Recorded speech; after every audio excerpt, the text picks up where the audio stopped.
Welcome to That's What She Said, where we'll spill the tea on women empowerment in the Great Lakes Bay region with your host, Christiana Malacara. Hi, everyone, and welcome to another episode of That's What She Said. Thank you for coming back each and every week to pour empowerment into yourself.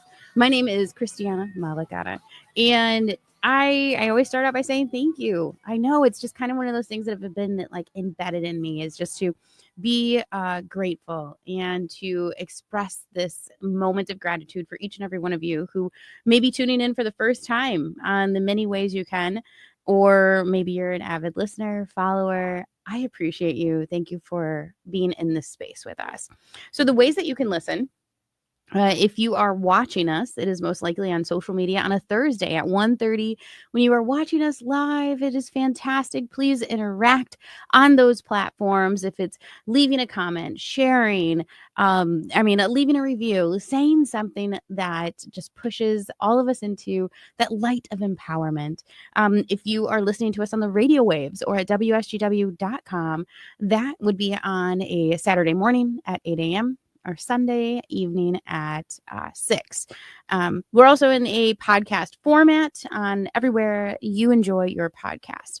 So with that being said, the act of sharing goodness, I had someone tell me recently, oh, you're just spreading joy. And I thought to myself, well, thank you. I appreciate that, because I'm working on accepting compliments better, as you should too. But that's that thing, you're spreading joy, right? You should spread joy. We all should spread joy. But there's those hills and valleys in life. And sometimes you roll down a hill and get into a dark place. Sometimes the day is not joyful. And that's okay. I think the important part there in my life, I've reflected on this, is to acknowledge it. To acknowledge that maybe this isn't the best day. Maybe I am not joyful. Maybe today I did not spread the goodness as much as I could. And to acknowledge it so that way you can move past it. Move through it, not past it. You're going to move through it. And on the other end, you will come out with joy and happiness and a heart full, so that way you can navigate through life on a happy note. So with that being said, I have a very joyful person with me. She is a ray of sunshine. We have Miss Holly Reed. Hi, Holly. Oh my gosh. Hello. That is so sweet. Thank you. You just made my day. Oh my, we have just begun. So I'm excited to have you on. We've talked about this a few times and we made it happen. And I think, we had to kind of align things in a way, but now we're here, and I'm very thrilled for you to share parts of your story with us. So can you introduce yourself and how the community might know you? Oh gosh. Okay. So my name's Holly Reed. I actually grew up in this region. So I'm from the Great Lakes Bay region, and I live there now. Live here in Freeland, and I'm an HR consultant. I started my own consulting business about 1.5 years ago, and I've just lived and worked in our community for years now. So, yeah. HR consulting. What's that? Sometimes I wonder with HR, what is it not? Okay. So for me, HR consulting, it can mean a lot of different things, but for me, my passion is coaching, HR consulting, where I'm helping organizations improve their culture, really helping leaders recognize opportunities to treat their employees well and to be successful long term. So there's just a lot to unpack there. There's a lot of different initiatives I focus on, but yeah.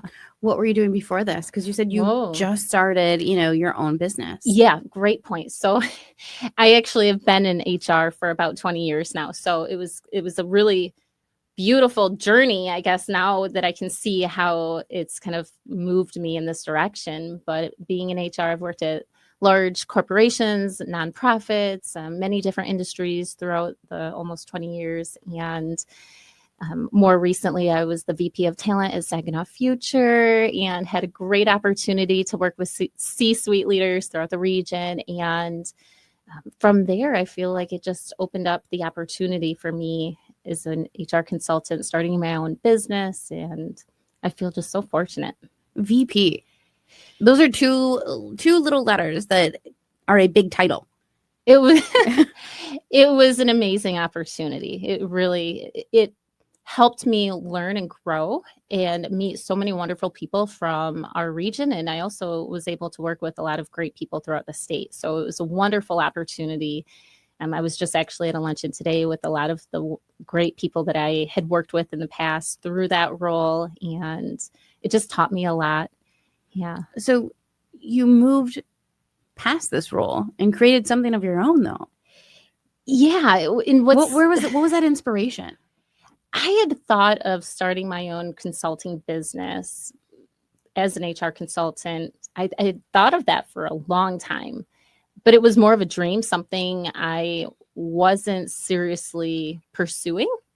I didn't necessarily have any plans to pursue it and make it happen. It was just something I thought would be really great, maybe someday. But I didn't feel like I had the guts. I don't know, like I didn't feel prepared to do it. And I just had some, great opportunities open up throughout my journey. So eventually, I think the last opportunity I had at Saginaw Future, that role really opened my eyes because it was a newly created position. My role was to meet with C-suite leaders throughout the Great Lakes Bay region to help them identify talent solutions. And it was a role where I had to go out and I had to learn and teach myself and then go out and try to solve problems and be proactive, meet people. For me, it just kind of was a stepping stone because I was basically acting as an HR consultant in that role. And so it just naturally led to this other opportunity for me. Wow, that's truly, the stepping stone opportunity, right? It was amazing. Like hands-on learning, like I can do this. That reiteration, because you said I didn't have the guts to do it. Yeah, I didn't. I don't think I ever would have pursued it if I hadn't learned what I had been able to learn in that role and throughout all the other opportunities that I had as well. Because for me, I'm an ambivert. And so people think I'm an extrovert but what they don't see is that in that role, I would go out and go to events, and I felt like I was responsible for going out and promoting my team and meeting with people. And so it forced me outside of my comfort zone. And eventually I realized, well, if I can do it now, I can do it if I have my own business. You can do it. And and I forced myself, and people always think I'm an extrovert, and it's like, no, I need to go hide in a corner after this. Well, that's interesting that you identified that within yourself, though. Like I can do these things, but afterwards I'm going to go sit over here by myself. Well, and it actually was a great Forbes article that I stumbled across years ago. I was working as an organizational development specialist, and so my role in that opportunity was coaching employees, coaching leadership, and I was overseeing all of the organization's training needs and things like that. And so I stumbled across this great article about ambiverts. Everyone normally gravitates towards an extrovert or introvert. Okay, but what is an ambivert? It's actually just a third category, which honestly is still really silly. I'm sure that there's other articles out there that have more, but it's a third category kind of between the introvert and extrovert, just showing that sometimes people may be slightly extroverted and slightly introverted, depending on the situation, how comfortable they are. And it really was a great article because it also explains your brain chemistry, and it helps you understand just how some people are overstimulated and sometimes their brain just needs to wind down. And so for me, it was very eye-opening because it helped me recognize in myself how there's times I can, try to be brave and go out and do these things because I think it's important, to make connections and to meet people. But it's also recognizing that there's times where you may need to recharge.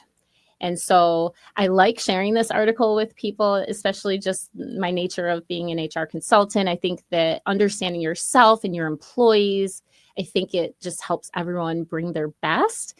And for me, that's something that I've recognized, is that I can do those hard things when I need to.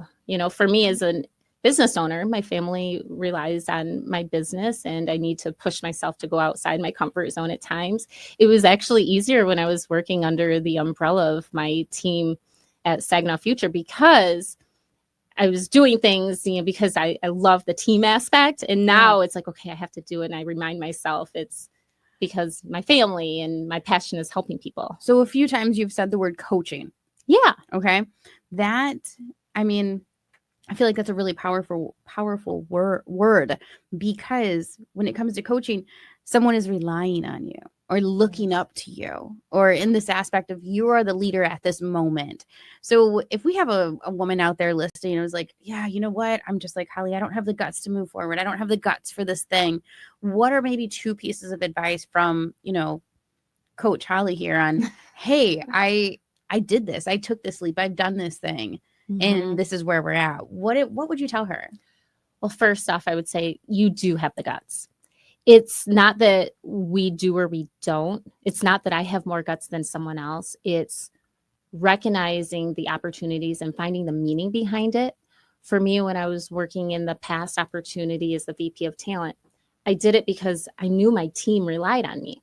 Now I find the significance in knowing that I tell myself when I'm signing up to do things like this and I'm a nervous wreck, I remind myself that I'm doing it because I want to help people.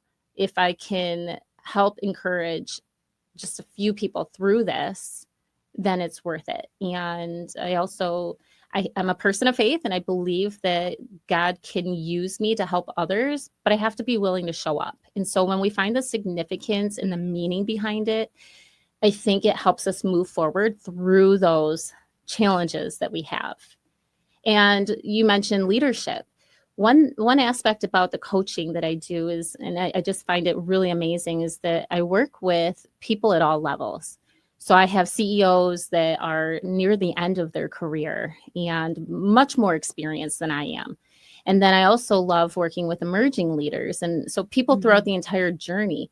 And I don't look at it as that I'm giving them the advice, because I'm not them. I don't have the experiences they have.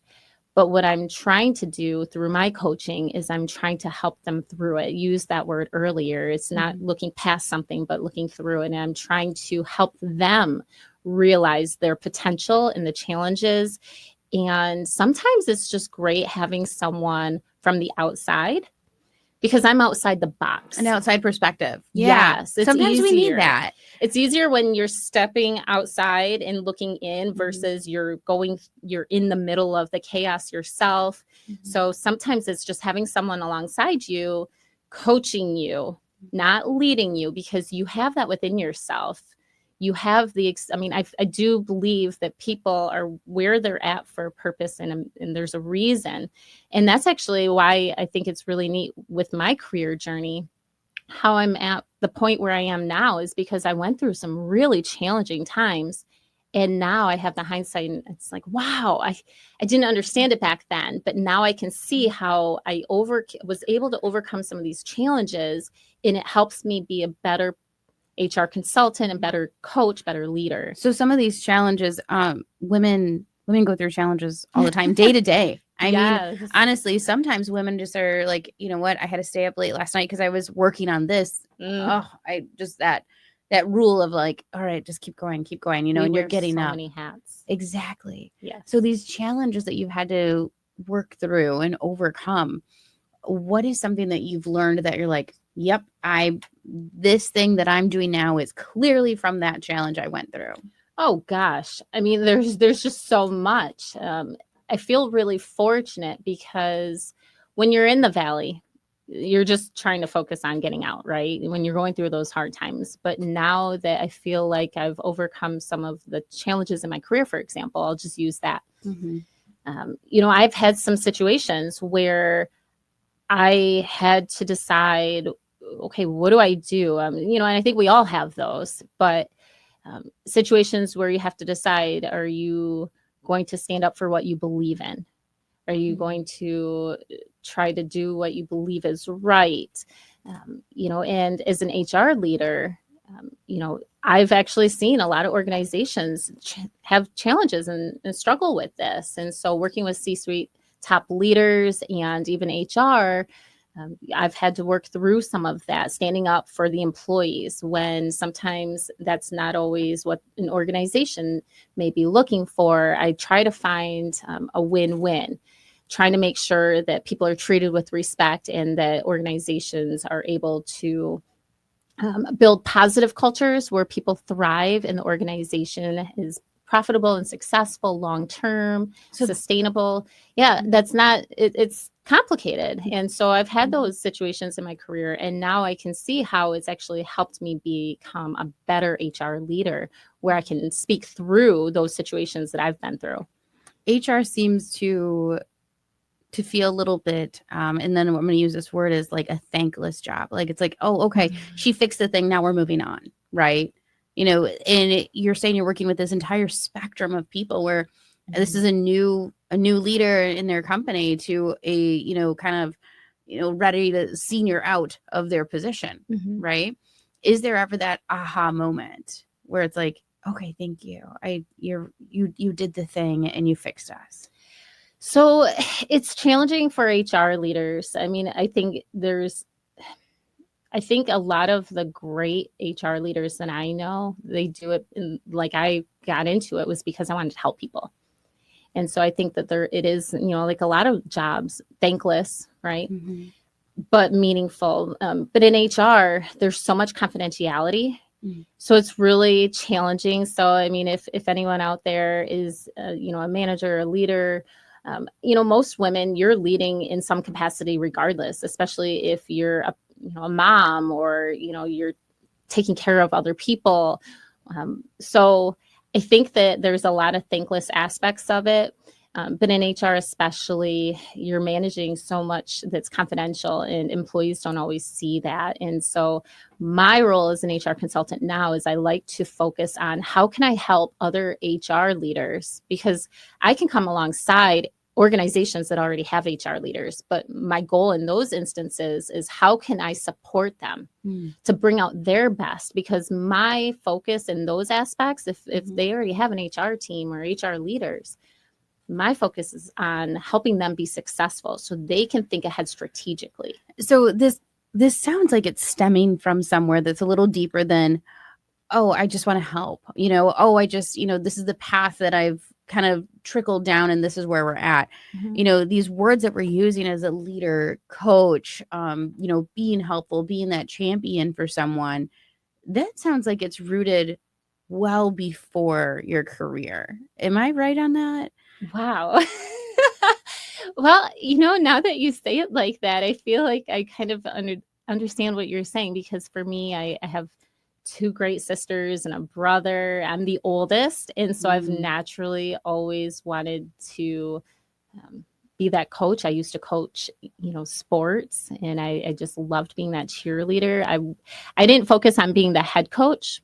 What I was most passionate about was I would coach alongside with my dad, AAU competitive basketball. And I loved being the assistant coach because Why? My passion, I just loved inspiring.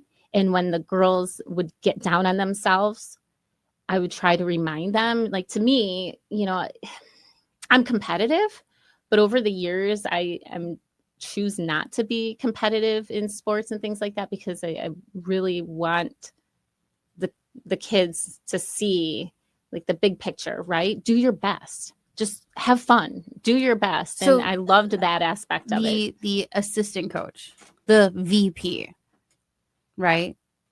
Here we are. We're looking at that again, and I'm going to say that word, that almost thankless position, right? We're over here saying, yes, this is that team and this is their coach. The assistant coach usually doesn't get brought up. No, that is so true.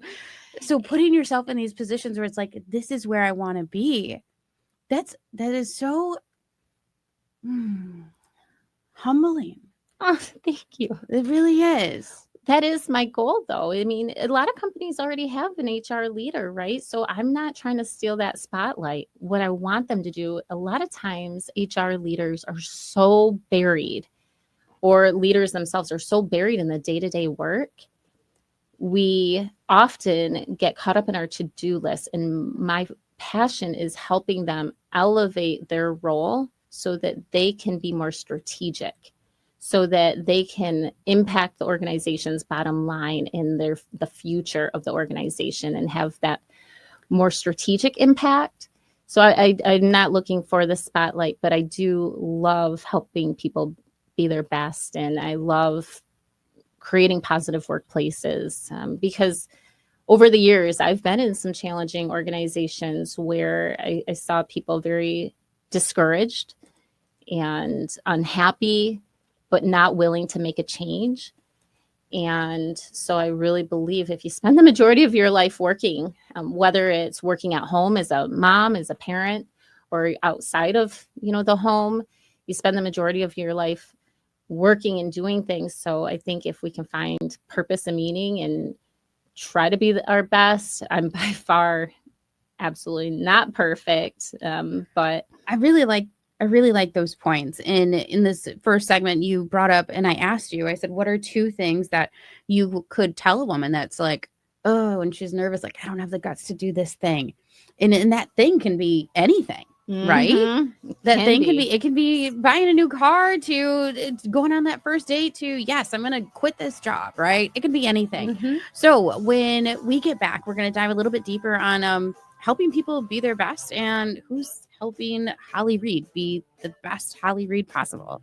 So tune back in for the second half of That's What She Said, and we'll pick up where we left off.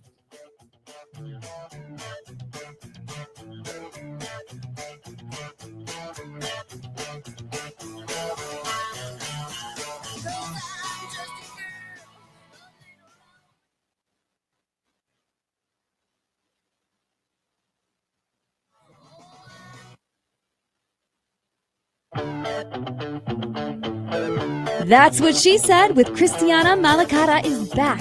Now let's spill the tea. Hi, and welcome back to the second half of That's What She Said. And I have an amazing guest with me. You know what? Someone has to come on here and just watch all of my episodes and see how many times I say amazing. Okay. Or maybe in the suggestions, what's another word for amazing that Christiana Malacara can use during That's What She Said. So, I'm going to use it again. I have an amazing guest with me, and I'm so excited to continue sharing her story. In the first half, we were talking about growth in career and finding, and I'm going to say it, she said, finding the why, right? And we have Ms. Holly Reed with us, and she had brought up the ideas of find the opportunity and then find the why. And those are in conjunction to, pushing yourself forward. So Holly, thank you for being here. Thanks for having me. I am so glad that we get to have this conversation and continue it.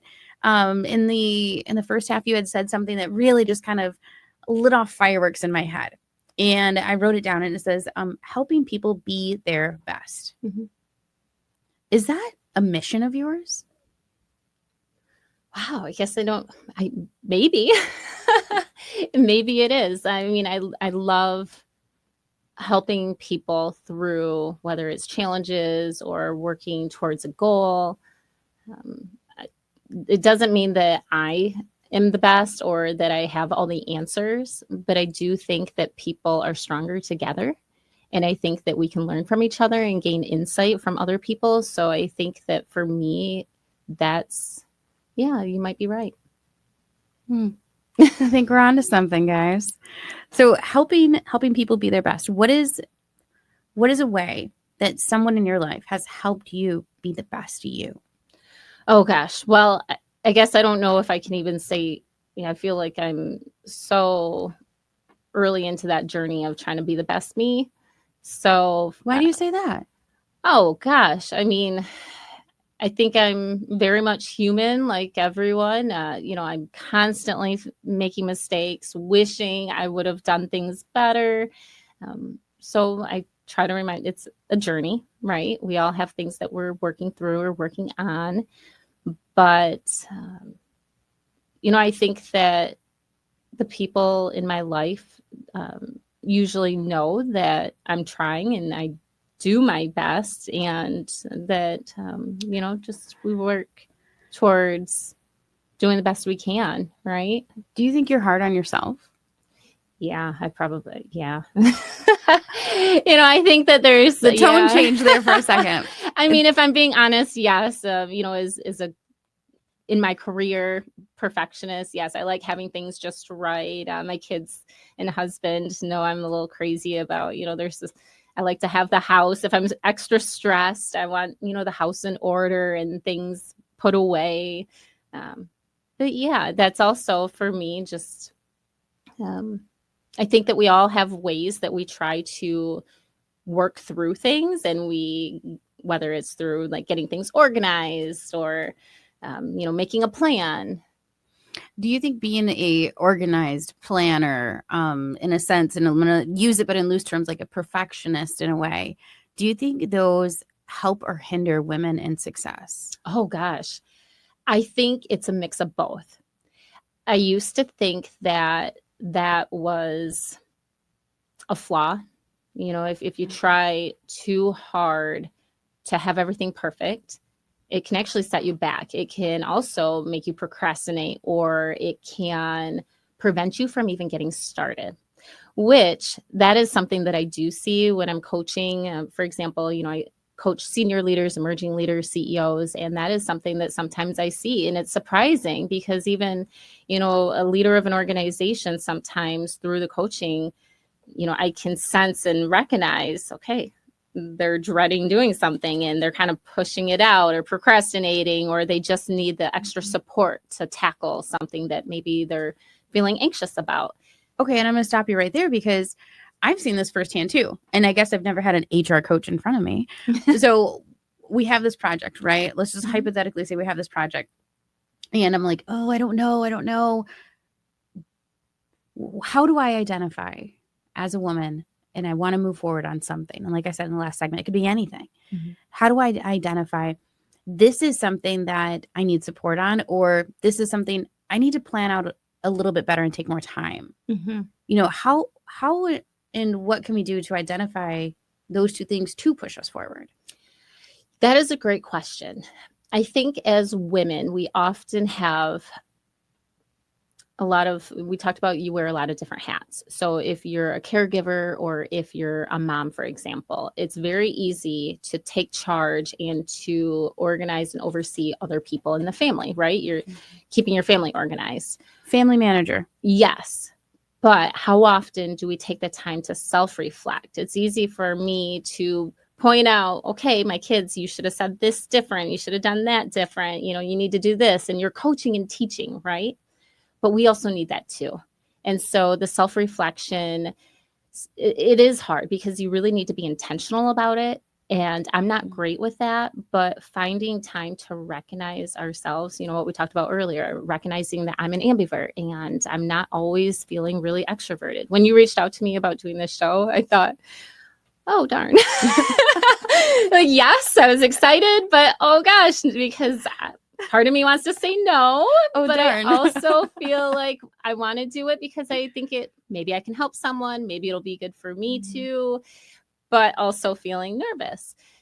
So I think that understanding ourselves, and if we need that help along the way, guidance from other people in our lives who know us and care about us. I think that all of that, it's a journey. Nobody has all the answers. And if they act like they do, I think that, they're wrong. They probably don't. Right. Yeah. Exactly. Yeah. But I think that that's a good step, self-awareness, and then working through those things. So for example, something sounds maybe a little silly at times, but when I was starting my business, I felt like God had led me to that point. I wasn't planning on starting my business. It just I got to a point where I felt like God was pointing me to that. After everything that I had been through in my career, overcoming some different challenges, standing up for what I believed in, throughout multiple organizations. And for example, I've worked in organizations where, I had to call out bullying and harassment, and, I had to stand up against that to leaders that were leading the organization, and I was HR, right? So HR sometimes you can find yourselves in situations where some companies don't always want to do the right thing. They don't want to hear it. And so they're like, who's this lady and her moral compass? Where'd she come from, right? And, and I've had a senior leader make racist joke in a meeting. And to me, I try hard to promote positive workplaces where people are respected and treated with integrity. And that is something I'm very passionate about. And so I've overcome these challenges, and I've been through some fires where I feel like now I can see how God has used that to prepare me to go out and to help organizations thrive. And, with all the talent problems that we have, I feel very fortunate that I can speak to employees and help them open up, and it really benefits the organization. But I just think that all of that has helped me gain self-awareness and has helped me. Now I can see how I can use it to help other people too. So you keep throwing out these like pearls of advice here. And I'm trying to string them up for everyone. You said two things again, which was self-awareness and then identifying who is supporting you. Mm-hmm. And then that can help you make a better decision, whatever that might be. So self-awareness, that really is something that you have to take a moment for yourself to just like check in, right? Mm-hmm. And then identifying who is supporting you. Sometimes we don't see that as women. Sometimes we're kind of blinded to it. Sometimes we're like, hey, I got this. Or you just don't pause to see who's around you. Mm-hmm. It sounds like your faith journey has really taken you through these two things of self-awareness and who supports you. Can you expand on that? Yeah. I think it's kind of funny because sometimes people will say, oh, well, Holly, you're a person, you're a religious person. And then they get confused because I say, well, actually, I'm kind of anti-religion in a way. And what I mean by that is that I don't necessarily follow one denomination. I'm a Christian. So as a Christian, I believe that in Jesus as our Savior. And for me, I don't think it necessarily matters what denomination someone is. And I think that religion is a little man-made in a way. So I believe that we should try to follow in Jesus's footsteps. And for me, I feel like I'm constantly screwing up. I'm not always kind and patient and gentle. Those are things that I struggle with, but I'm constantly praying about it and trying harder. And I think over time, God, will continue to use me. And and I feel so fortunate. I have amazing people in my life.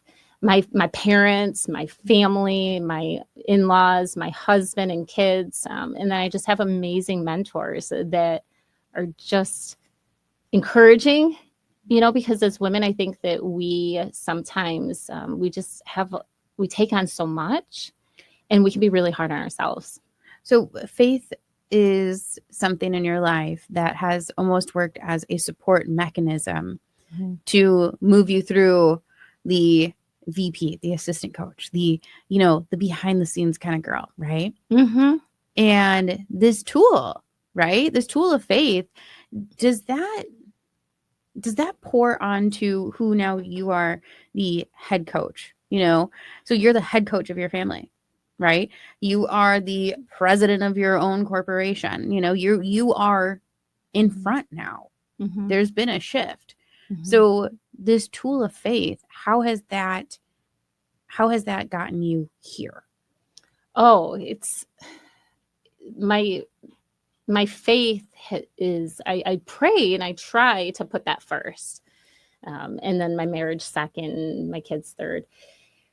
I think for me, it's recentering. It's something that I try to remind myself of daily because it's very easy to focus on wanting to be successful, wanting to be liked, wanting, things to go well, life to be good and easy and to be happy. And I try to remind myself, like with doing this show, for example, it would have been easier to say no because I was nervous and I wouldn't have to feel the anxiousness. But I try to remind myself, just like when I was back at Saginaw Future as the VP of talent, right? So going out and meeting people, it might be nerve-wracking at first, but knowing that once I meet someone, if I'm able to help them, it was worth it. And if it was good for the team, it was worth it. So now with my own business, that's how I feel too, is that if I want God to use me, I need to show up. And so I try to remind myself, I don't have to have all the answers. I don't have to be perfect. If I just show up and I do my best, that's all I can do. It falls into place. So you briefly mentioned this, and we'll hopefully dive into this. You said, you're putting your faith first, and then your children, and then your husband. Trying to. We're all work in progress. We're all winging it. Yes, Yeah. yes. And that is something that I know of and I've heard of, but we haven't really talked about that on air. Mm-hmm. And if you're willing to unpack that a little bit, I think that I want to hear what the perspective is of, a wife. Like, hey, I know it started out with me and you, but now we have these little ones, and we're gonna make some shifts here. When did you identify that needed to happen, and is that something that women should do? Well, I don't pretend to have all the answers, but I did hear a long time ago something that stuck with me. And it was that, as a Christian, we should really put God first. And then if family is really important to us, and if we want that traditional family structure, if we're married and we want that to be successful, then putting that first, because if I don't put my spouse first, then I may not have that relationship in the future for my kids. And I am not saying that I'm good at any of this, but I actually do pray that with my husband and my daughter at night, is that God, please help me put you first. And then, my husband second, and then my kids third. And my daughter, we have 2 girls, and she just thinks that she gets all upset. Oh, I can't believe that. But I'm doing that because I'm trying to be intentional in making our marriage work. Most people, when you have your kids, it's like an immediate love for most people. Yep. But marriage is work. And, I feel very fortunate. I have an amazing husband. I would not have even started my business if it weren't for his support. Absolutely. He is amazing. He's a great dad. But I also recognize that if I am not intentional, and if I don't try, if I take it for granted, which I often do, then I won't have that family structure in the future for my family. And so trying to be intentional. There is a lot of intention into your movement. If it's at, career, work, entrepreneurship, all of it. It sounds very thought out and intentional, right? You're a planner. But all of that stems from something that's within us, right? The intention equals work sometimes, mental space that we're like, I don't have the space to be intentional about this, so I'm just going to do the thing, and then you get reckless, right? Right. So what is something that you're doing for yourself to, ground you, to keep you going? Good question. So when I talk about intentionality, I don't pretend that I have it all put together, because I don't. For example, life started getting a little bit easier lately. My kids are, getting older. And so what did I do?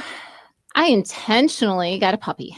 Wow. Talk about crazy. Yeah. But for example, I can be a planner when it comes to my career and my business, but you should see my to-do list right now. At the top of my to-do list all summer has been to make a chore chart for my kids.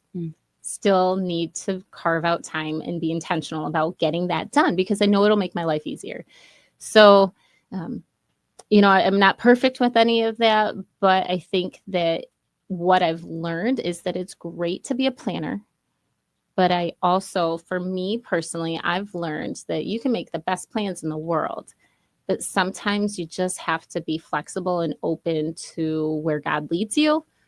And I think that's what I've recognized with my business and just with my career journey. And I'm so grateful for it now, is that when I was going through working at different organizations, or, if you run into a challenge, or you think in the moment something may be a setback, or if life gets hard, something happens with your family, sometimes it can feel very overwhelming. But now I feel that I'm able to recognize how God has used that to make me stronger, to persevere. I recognize the opportunities and the blessings that come from that. What is something Holly does for Holly? I'm a naturally pretty selfish person, so I feel like I do a lot for myself. I do make time to be with friends, or I love reading and being at the beach. And so my husband's very supportive, and I do get to sneak away and, have fun times with my friends, or have some me time reading and just doing the things that help me recharge. And I think all of that's really important. And I think that's sometimes what I'm missing, and where when I start to bubble up and my patience is running low and I'm not being kind and gentle, because those are areas that I really need the most work in. I recognize that sometimes it's because, my cup is half empty, and I can't overflow and help others if I'm not full myself. Okay. So here's something that I'm going to ask is, how do you identify when your cup is half empty? I think that most of us, if we just take 1 minute throughout our day to just pause, which I know sounds silly, because for me, that's something I used to not be able to do. I mean, I would literally be running to the bathroom and going and meetings, and it's still a challenge for me. But if you take just a moment to pause and just do a self-reflection, how am I feeling right now? Am I feeling overwhelmed? For me, one thing I was going to mention earlier that might seem very small in some ways, but it was something that really helped me, because my faith is very important to me. I do a daily devotional, and because I have a hard time, I'm not getting up at the crack of dawn to do it like some people. Kudos to those who can. Yeah, I'm a night owl. So what I end up finding myself is I actually listen to it on an app, and when I'm in the shower, when I'm getting ready, I will be listening to scripture, and that daily Bible study, it's a podcast type thing, Bible study, that helps me. Helps you fill your cup. Yes, it makes me feel good. It's like a dopamine hit, and it helps me remember what's important in my life. And, so having that helps me, but then just sometimes just taking one moment to pause, whether it's go for a walk, if it's just a couple minutes of meditating, listening to a song that you like. I mean, to prepare myself for this, I was listening to my reggae on the way here. I love Bob Marley. I mean, just had to, slip that in where you're having a moment of you time so that you can pour out into others. And I think that's sometimes what we're missing. It's challenging. It is. Like we referred to before, of these many hats that women have to wear. And then, being an entrepreneur, that's probably one of the bigger ones up there than, being a mom, because you're navigating through something that's new that you brought here to the world. But in this last minute, I'm going to ask you the question. Okay.